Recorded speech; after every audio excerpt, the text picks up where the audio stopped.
ഇതിനെതിരെ ആകെ അതിൻ്റെ ഒക്കെ വിഷമം എന്ന് വെച്ചിട്ടുണ്ടെങ്കിൽ ഇതിനെതിരെ ആകെ ഒപ്പിട്ടത് ഞാൻ പറയും കേരളത്തിലെ ഈഴവരാതി ദലിത് പിന്നോക്ക ജനത മുസ്ലിം ലീഗ് എന്നുള്ള പ്രസ്ഥാനത്തോട് വിഷയാധിഷ്ഠിതമായി അതിനൊക്കെ അപ്പുറത്ത് കടപ്പെട്ടിരിക്കുന്നു. കാരണം അവരുടെ കുഞ്ഞുമക്കൾക്ക് വേണ്ടി അവരുടെ ഭാവി തലമുറയ്ക്ക് വേണ്ടി പാർലമെന്റിൽ എതിർത്ത് വോട്ട് ചെയ്ത ഏക പ്രസ്ഥാനം മുസ്ലിം ലീഗാണ്.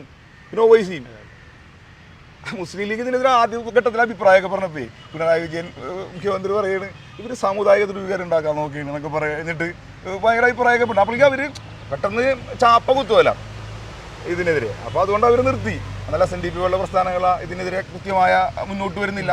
സത്യത്തിൽ SNDP ഒക്കെ ഇതിനെതിരെ സഹോദരൻ ഇപ്പം ഡോക്ടർ പൽപ്പൊക്കെ നയിച്ചിരുന്ന വളരെ കൃത്യമായ രാഷ്ട്രീയമുള്ള കൃത്യമായ പിന്നോക്ക രാഷ്ട്രീയം പുലർത്തിയിരുന്ന സമര സംഘടന കൂടിയായിരുന്നു SNDP.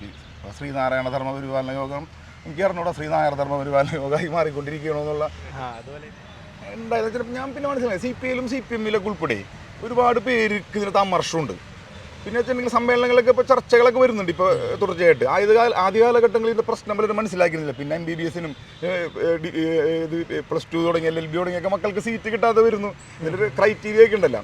അതിനൊപ്പം തന്നെ ഞാൻ പറയാൻ പറ്റുന്ന കാര്യം പറയാം. അതായത് മുസ്ലിം ലീഗ് ഒരു സമയത്ത് 5ാം മന്ത്രിസ്ഥാനം ചോദിച്ചിരുന്നു. അപ്പോൾ സാമുദായികമായിട്ട് അവർക്ക് അതിനുള്ള പ്രാതിനിധ്യം അർഹത ഉണ്ട്, അത് കിട്ടേണ്ടതാണ്. അന്ന് ഇവിടെ CPM-ഉം CPI കൃത്യമായിട്ട് പറഞ്ഞു, BJP ഒക്കെ രണ്ടുപേരും ഒരുപോലെ പറഞ്ഞ് ഇത് എന്താണ് സാമുദായിക പ്രീണനമാണ് എന്നൊക്കെയുള്ള അർത്ഥത്തിൽ വലിയ സംസാരിച്ചിരുന്നു. BJP-യുടെയും ഇടതുപക്ഷത്തിൻ്റെ ശബ്ദം ഒരുപോലെ ഇരുന്ന്. എന്നാൽ ഇപ്പോഴത്തെ മന്ത്രിസഭയിൽ 11 മന്ത്രിമാരോളം ഒരു നായർ സമുദായമാണ്.